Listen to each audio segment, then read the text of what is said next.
자, 이제 일제강점기에 나라 밖에서의 독립운동, 그 중에서 무장투쟁 중심으로 정리를 해볼게요.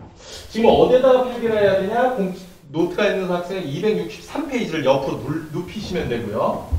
이번 파트에서 하는 쪽은 뭐냐? 좀 말로 하는 게 아니라 실제 무장투쟁, 총 들고 싸우는 얘기 중심으로 좀 할게요.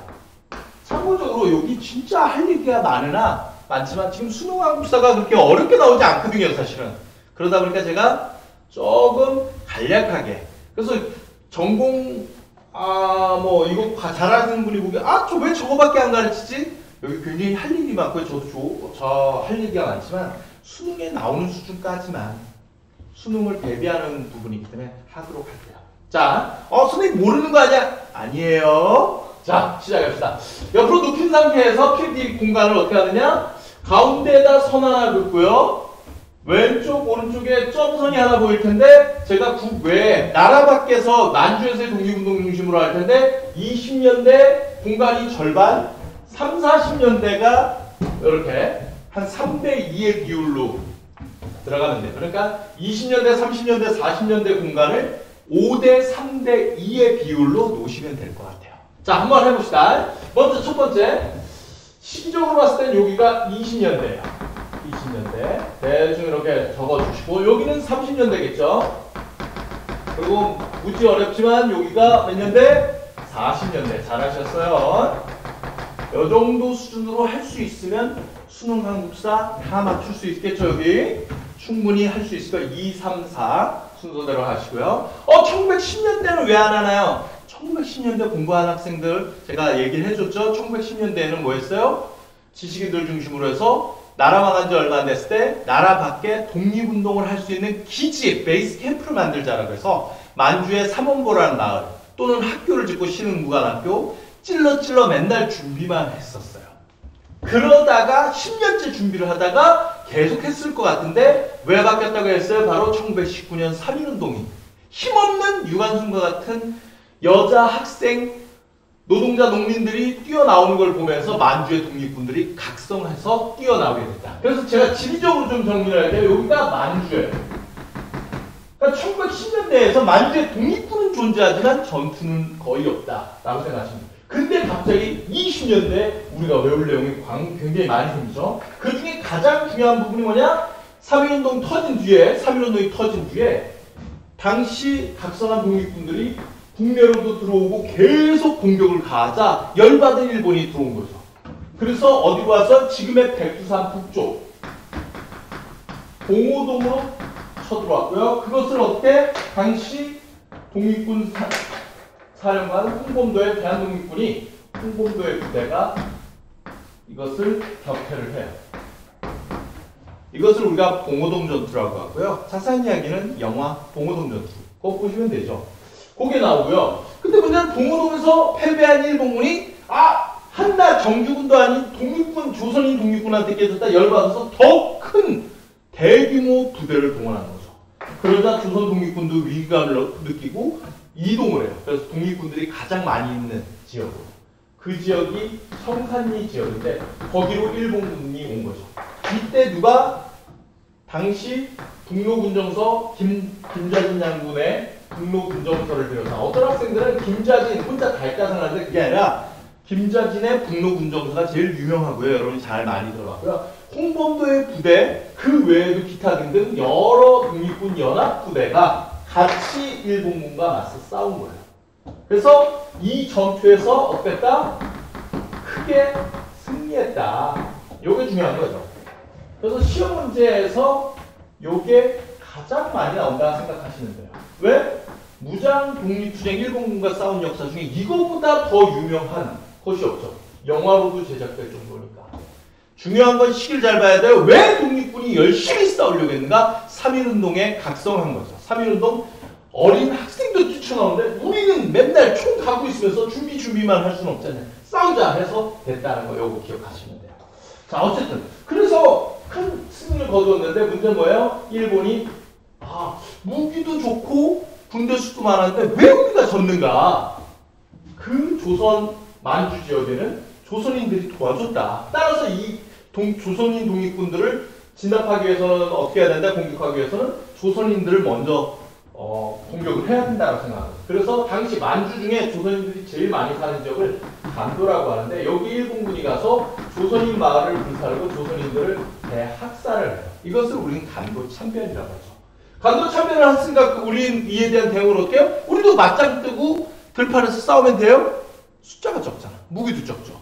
그러다 보니까 그렇다고 가만히 있으면 어때요? 그 핑계대고 조선인 독립군이라는 핑계대고 조선인들을 죽여나온다. 그래서 선택한 방법이 어때요? 우리가 떠나자. 독립군이 이동한 거죠. 어디로 이동해요? 소련 땅으로 이동한 거예요. 많이들 떠나면 일본군이 그 핑계 안 될 테니까. 그래서 떠났는데 문제는 나중에 공부하시면 개별적으로 하지만 소련 땅에 갔는데 거기서 우리 조선인 독립군들 간의 갈등, 거기다 소련군의 배신도 있으면서 우리 독립운동사 최고의 비극인 자유시 참변이 일어납니다. 소련의 도시 스보보드니를 조선 독립군이 자유가 있는 도시 자유시라고 불렀거든요. 근데 거기 가서 소련군의 배신까지 겪으면서 많은 독립군, 500명 가까이 되는 독립군들이 죽는 일이 생기죠. 그래서 그거 비극이라 자세히 출제되지는 않을 것 같고 요거 정도 3.1운동 직후에 요거 사건 중심으로 출제할 것 같아요. 이 자유시 참변이 1921년인데 요거 겪은 다음에 4번 여기다 할게요. 어떻게 변하냐? 소련 땅에서 돌아온 독립군 그리고 기존에 남아있던 독립군들이 만주 곳곳에다가 독립군 부대 정부를 세워요. 이것을 우리는 3개가 세워졌다 해서 3부라고 해요. 3부의 성립이죠. 3부는 이름이 뭐냐? 참의부, 정의부, 신민부가 있는데 그래서 3부라고 불렀어요. 이게 특이한 점은 뭐냐면 이 3부는요. 참의부, 정의부, 신민부가 여러분 알는 아까 김자진의 북로군조서 그건 뭐예요? 군대죠. 정부가 아니라 군대라고. 근데 참의부나 정의부나 신민부는요. 군대가 참의부, 정의부, 신민부 군대가 있고요. 참의부, 정의부, 신민부가 조선인들을 다스리는 정부 역할을 해요. 그러니까 자치 기능을 갖고 있는 민정 기능이라고 하는데 세금 걷는 거죠. 재판도 해요. 만주에 있는 조선인들 너 얘 거 훔쳤지. 땅 재판도 하고요. 세금을 내라 해서 세금도 걷고요. 군사 훈련도 시키고요. 그래서 자치 기능의 민정 기능과 군대도 있으니까 군정 기능이 같이 있는 거죠. 물론 그래서 이것 때문에 3부가 성립되자 일본이 굉장히 어이없죠. 만주 땅에 조선인 자치정부가 3개나 세워졌습니다. 이것 때문에 대규모로 다시 군대를 출정시키려고 했는데 문제는 어떻게 해요? 당시 중국 땅이었던 만주 쪽이었죠. 중국 만주에 있는 중국인 군인 대장들이 일본군이 들어오는 걸 원하지 않으니까 뭐라고 하냐? 미스야 협정이라는 걸 체결해요. 일본의 경무국장 미스야의 이름을 따서 미스야 협정이라고 하는데 내용이 뭐냐? 니들 만주로 들어오지 마. 대신 니들이 원하는 독립군들 우리 중국이 잡아다 줄게 라고 생각하는 거죠. 얘기하죠. 그래서 미스야 협정을 맺은 거예요. 이걸 잘 기억하셔야 돼요.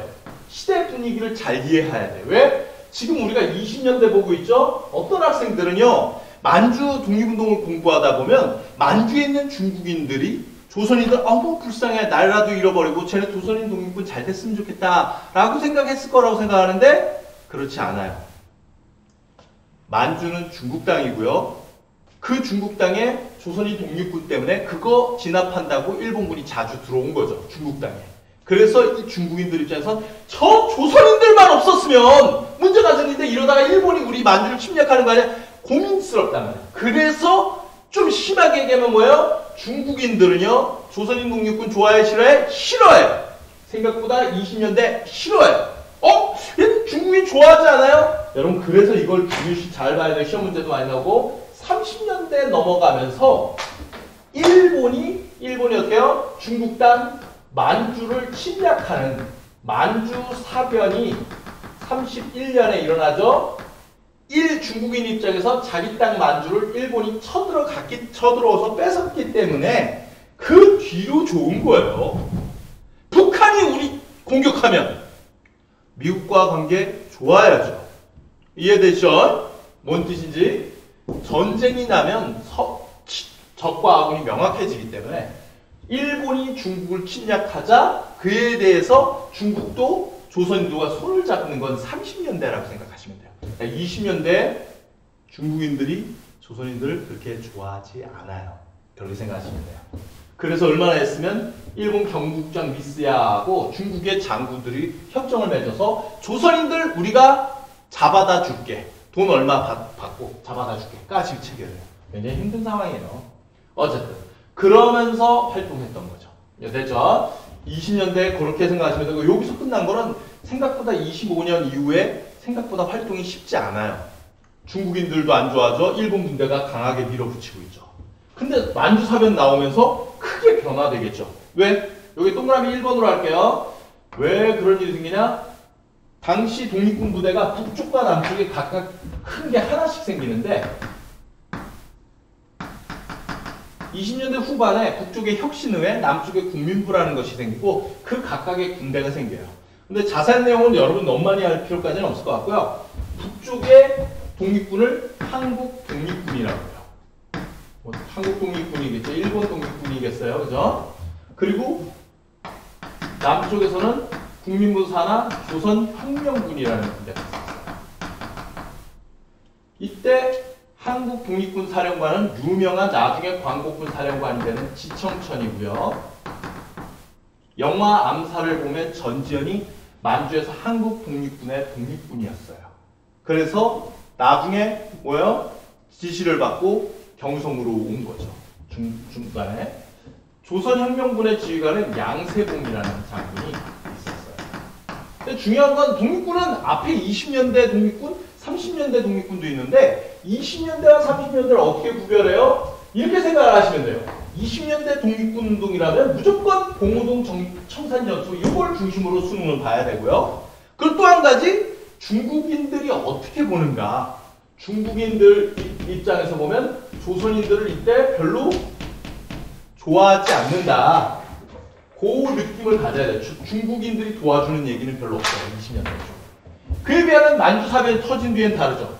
일본이 중국 땅 만주를 침략했고요. 여기에 열받아서 당시 한국독립군과 조선혁명군은 각각 그 지역에 있는 중국 군대, 중국 호로군과 중국 의용군과 손을 잡고 같이 전투를 하는 거죠. 이게 핵심이에요. 아, 중국인들과 같이 하는구나. 그죠? 중국 군대가 들어가죠. 이게 뭐예요? 그래서 이것을 우리는 다른 말로 뭐라고 하냐? 시험 문제에서도 그렇고 이걸 뭐라고 하냐? 한중연합작전이 전개되었다. 이건 고유명사예요. 선택지에도 굉장히 많이 나오니까요. 별표 3개, 4개 해드릴게요. 한중연합작전이라면 뭐야? 한국과 중국이 연합했다. 아, 연합한 게 한두 번이야? 선생님, 연합이라는 것은요. 대등할 때 연합인 거예요. 영고전이다. 대등한 거죠. 한국과 중국. 왜 대등하다고 할 수 있어요? 당시 중국인은 중국 정부군이 아니에요. 말 그대로 의용군. 만주에 있는 젊은이들인데 내 고향을 일본이 침략했다? 우리로 따지면 뭐예요? 의병이라고. 의병. 그러니까 숫자는 많은데 무기가 부족고 훈련도 안 돼요. 그에 비하면 조선 독립군은 숫자는 좀 적지만 무기도 괜찮고요. 상대적으로. 그리고 훈련도 잘 돼 있거든요. 그래서 대등한 수준이 되는 거죠. 그래서 중국 사람들과 우리가 힘을 합쳐서 너는 동부전선, 나는 서부전선. 네가 이쪽 맡아, 나는 이쪽 맡을게. 이게 가능한 거예요. 대등한 수준 연합이라는 것이 가능한 거예요. 중국 호로군 갖고 가다. 요거 아니에요. 호로 그 요거 아니에요. 이들은 어떤 거냐면 좀 깊이 들어가면 호로의 뜻은 호자가 보호하다고요. 로가 철로예요. 철도를 보호하는 군대예요. 이건 뭐냐? 공부 많이 한 학생을 할 텐데 대한제국 시기 일본이 만주 쪽으로 경제적 침탈을 하면서 1900년대 넘어가면서 그 전후로 해서 일본이 만주의 철도 부설권을 많이 갖고 있어요. 철도만 지들 거예요. 중국 땅인데 철도가 지낼 거죠. 근데 철도를 알다시피 길죠? 중간에 하나 끊어지면 안 되잖아. 그러니까 어떻게 그 철도를 지키기 위해서 군대를 놔야 돼요. 근데 중국 땅에 일본 군대가 가면 안 되죠? 그래서 쓴 방법이 뭐냐? 중국 땅에 일본 철도를 지키게 하기 위해서 중국인들을 고용해서 자신들의 철도를 보호하게 만든 고용된 군대, 용병이죠. 요즘으로 따지면 세콤. 그래서 월급 한 달 200만 원 드려요 라고 하면서 중국인 청년들에게 일본이 무기 주고 훈련시켜서 만든 게 호로군이야. 문제는 그 만주 사변이 터지면서 바뀐 거죠. 원래 호로군은 일본군에게 고용된 청년들, 중국인 청년들이었는데 만주 사변이 터지자 이들이 내 비록 일본인한테 월급을 받고 있었으나 내 조국, 내 고향 만주를 일본이 침략했다는 소식을 듣고 어떻게 해요? 일본이 준 총을 갖고 같이 조선 독립군과 함께 일본과 싸우는 거죠. 그들이 호로군이에요. 전체적으로 이거 두 개를 구분하는 건 의미가 없어요. 의용군 중에 하나가 호로군이라고 보면 되거든요, 사실. 어쨌든 중요한 건 이들이 독립군, 한국 조선인 독립군과 같이 한다는 게 중요해요. 그래서 한중연합작전이라는 말이 나오는 것은 오로지 30년대만 나온다 생각하시면 돼요. 20년대 한중연합 안 하죠. 중국인들 도와주지 않아요. 선생님 40년대 가면 광복군이 중국군과 연합하지 않나요? 아까 얘기했죠. 연합은 대등하다. 근데 우리가 2차 세계대전 공부해보면 아는데 중국 군대 국민당군을 애들이 굉장히 개무시해요. 1937년 중일전쟁이 터지면서 일본군한테 밀려서 망대를 받으면서. 근데 중국 국민당군이요. 사실 군대 수가 얼마예요? 200만 명 가까이 돼요. 광복군은요. 40명이죠. 이게 대등하니? 200만 명과 40명? 광복군 숫자가 강대 니네 반보다 적다고. 니네 반이 광복군이에요. 그렇게 따지면. 200만 명이면 대한민국 군대가 지금 60만 명인데 몇 배가 더 많다고. 일본군이 당시 450만 명이라 밀린 거고 무기에 밀린 거지 중국 국민당군이 약한 게 아니라고요. 근데 연합이 아니죠. 200만 명과 40명은 연합하지 않아요. 일방적인 지원이죠, 사실은. 여러분, 대한민국 정부와 강남 대성학원이 연합합니까? 문재인 대통령과 대성학원 원장님이 손잡고 대성학원 원장님이 문재인 대통령 열심히 해보게 막 이렇게 하니? 아니죠. 국가와 일개 학원은 연합하지 않아요. 대한민국 정부가 코로나로 힘든 어느 학원과 뭐뭐 학원 강사를 지원하였다. 이렇게 나와야죠. 무슨 대등하게. 이번에 코로나를 맞이하여 저희 강남 대성학원에서는 한 200조 대한민국 정부를 지원하기로 했어요. 안 된다고. 그거 아니잖아요. 그죠? 대등하다는 수준이 돼야 되는 거야. 200만 명의 40년대에 중국 국민당 정부와 40명은 연합하는 게 아니라 중국 정부의 지원을 받아서 활동한 거야. 그러나 30년대는 연합이라고 쓸 수 있어요. 아까 얘기했죠? 쪽수는 중국인들이 많지만 정규군이 아니죠. 얘네 중국 군대가 아니었다고 원래는. 얘네들은 무기 좋죠. 숫자는 좀 적지만 전투 경력도 10년째 싸우고 있는 그 조선 독립군이죠. 그래서 대등하다고 해서 한중연합작전이라는 말은 30년대 초반, 30년대만 가능하다고 생각하시면 돼요. 이해되시죠? 대표적인 전투가 뭐가 있어요? 그냥 알아두셔야 되는데 북쪽에서는 쌍성고 전투, 대전자령 전투, 남쪽에서는 영민가 전투 등이 있어요. 사실 선생님 그러면 쌍성고, 대전자령 전투, 영민가 전투 별로 큰 전투가 아닌가 봐요? 아니죠. 일본이 10만 명을 격파했던 전투예요. 근데 영민가 전투가 굉장히 큰 전투인데 근데 왜 북로군정서 청산리 전투, 김자진, 홍봉도, 봉오동 전투, 만두 왜 못해? 초기 일본군 2,000명 공격했다고 저 교과서에 나오는데 왜 10만 명, 물론 다 죽인 건 아니지만 10만 명이 출동한 일본군을 격파, 후퇴시킨 전투인데 왜 모르죠? 아, 그거는요. 우리는 한국사를 배우고 한국사의 특징은 숫자가 중요한 게 아니라 우리 민족이 한 게 중요한 거예요.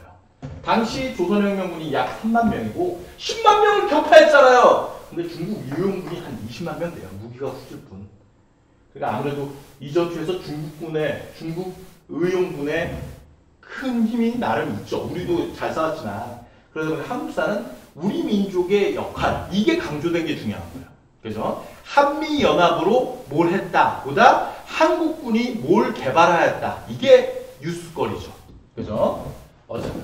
그러면 결과적으로 어떻게 나요? 대전자령, 쌍성고 전투 이후 영민가 전투 계속 이기는데 선생님? 그럼 만주를 지켜내네요? 그렇지 않아요. 한국사 교과서, 한국사 배울 때 하죠. 늘 봉오동, 천산리도 그렇고 늘 이긴 전투만 얘기하고요. 지거나 부끄러운 전투는 얘기하지 않아요. 수 50여 개 전투가 있었는데 이긴 전투는 다 교과서에 쓴 거죠. 근데 나머지는 어떻게 돼요? 다 패해요. 그 결과 어때요? 만주가 1934년 무렵 정도 되면 거의 한국 독립군이나 조선혁명군이나 거의 와해되는 수준이 돼요. 만주가 일본군에 의해서 완전 점령된 거죠. 나중에는 양세봉 장군도 전사하고 시신도 구하지 못할 정도예요. 굉장히 힘들죠. 일본군한테 쫓기고. 그래서 한국 독립군이 어떻게 해요? 한국 독립군이 이때 지청천 장군과 일부 부하들이 어떻게 해요? 이때 전투했던 이 부하들이 어떻게 돼요? 만주를 떠나는 거죠. 어디로 와요? 이 아래쪽은 중국, 만리장성 남쪽의 중국 내륙이라고 생각하시면 돼요. 그리고 40년대 와서 지청천 장군이 임시정부로 들어가서 어떻게 해요? 여러분 잘 아는 우리나라 가장 시험 문제 출제 확률이 높은 한국 광복군.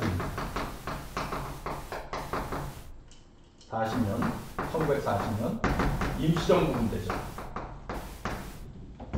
한국 광복군 창설에 기여하고요. 굉장히 중요한 역할을 하죠.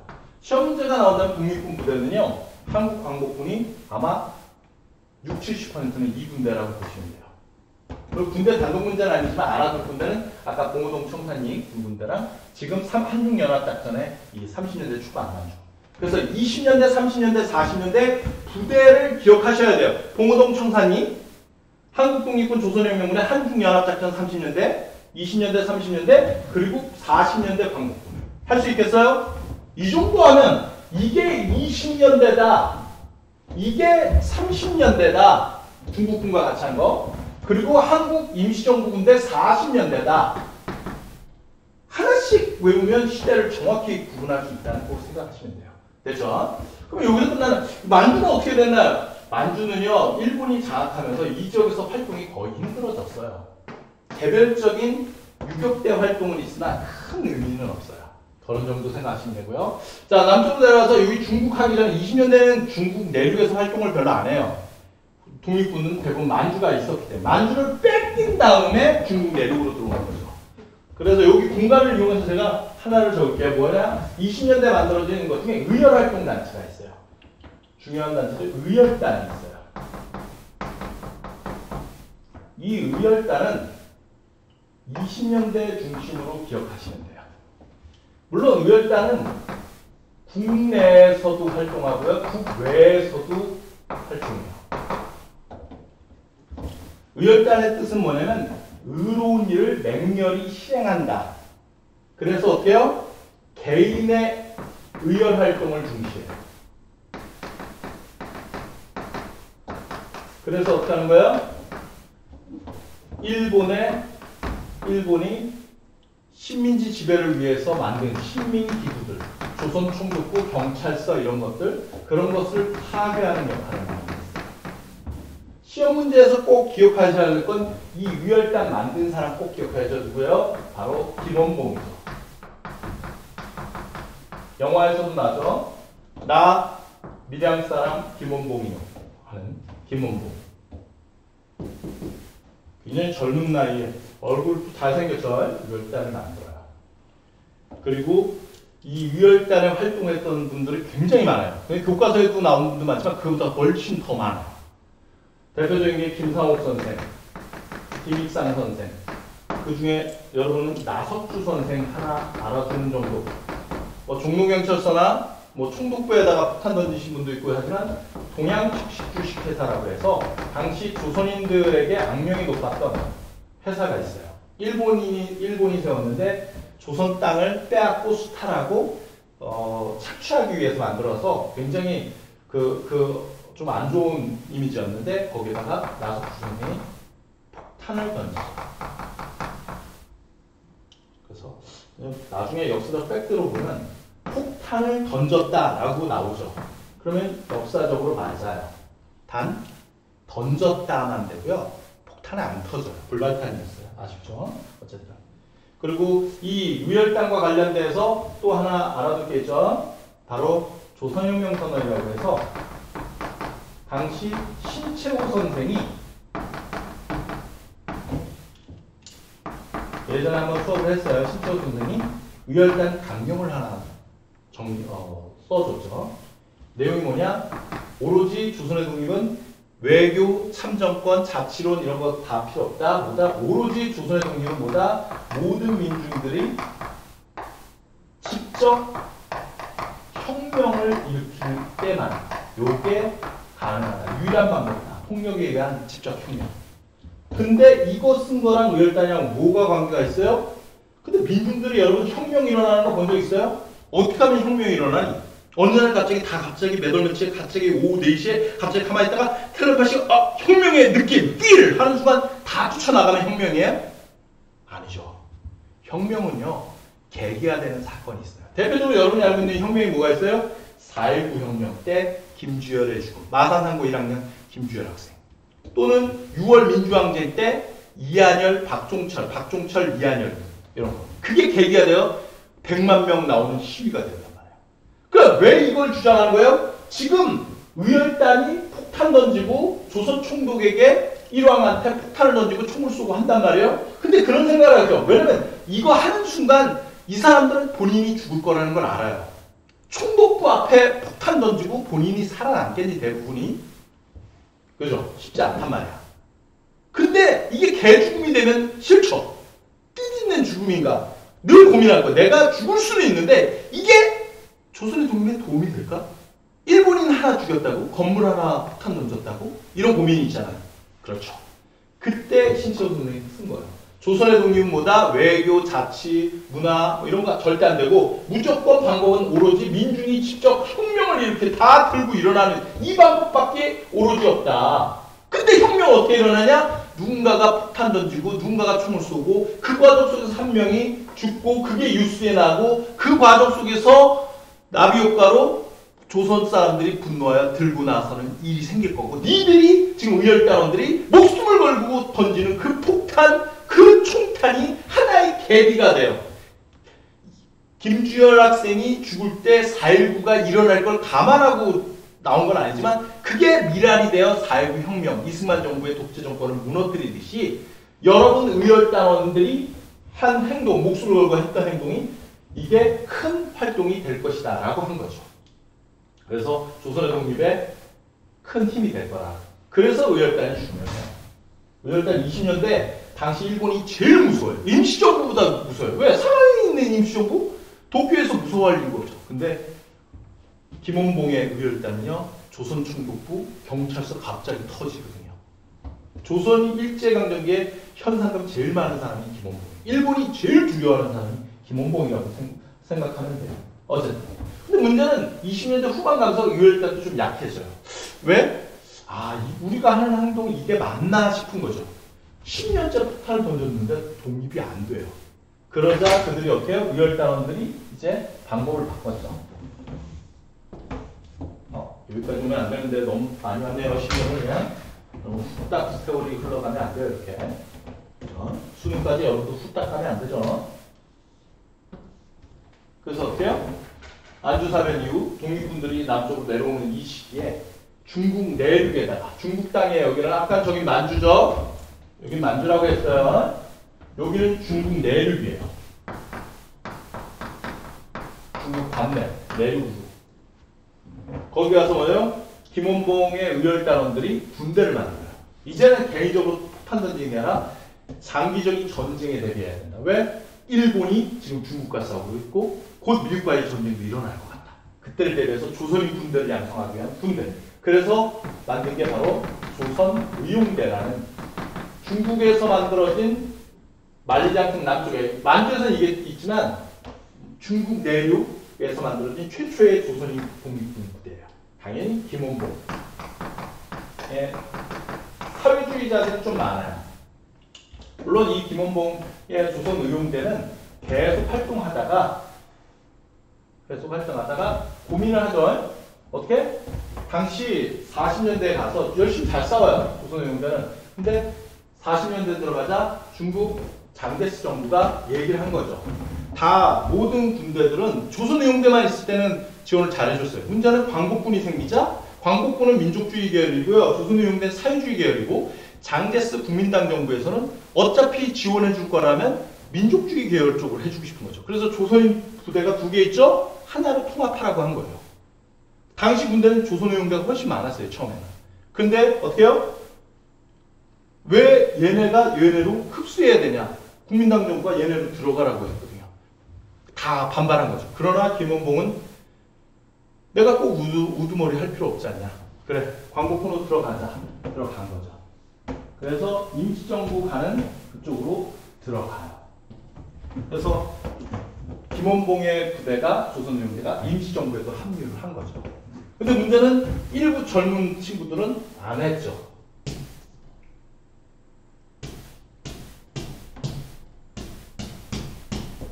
일부 친구들은요, 왜 우리가 2,000명, 1,000명 되는 우리가 40명, 몇백 명밖에 안 되는 광복군으로 흡수되냐?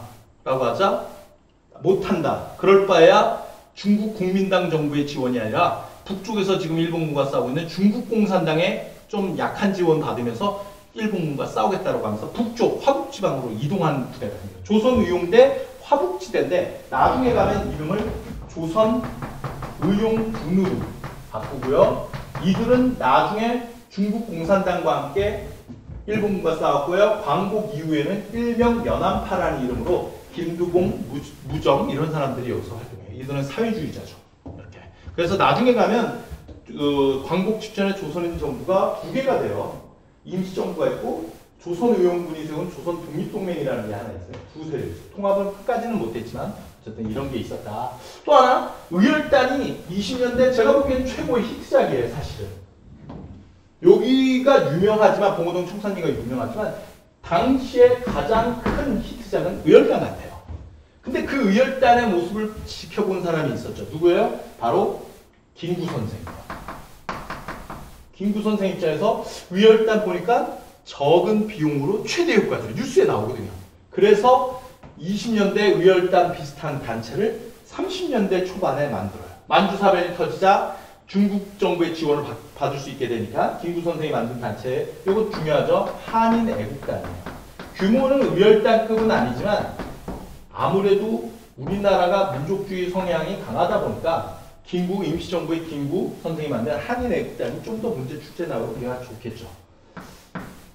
한인애국단은 딱 두 명만 기억하면 돼요. 만들어진 건 1931년 상하이에서 만들어졌는데, 그래서 의열단 20년대, 한인애국단 30년대 이렇게 기억하시면 돼요.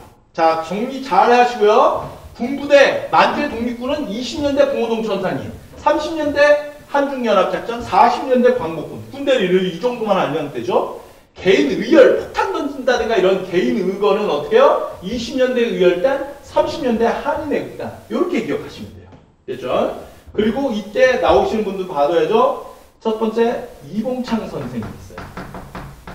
이봉창 선생은 32년에, 이분 대단한 분인데 약간, 제 개인적으로는 약간 저평가됐다라고 보는데, 이봉창 선생은요, 제일동포 3세예요, 사실은. 일본에서 태어났어요. 근데 조선인이라고 많은 차별을 받은 거죠.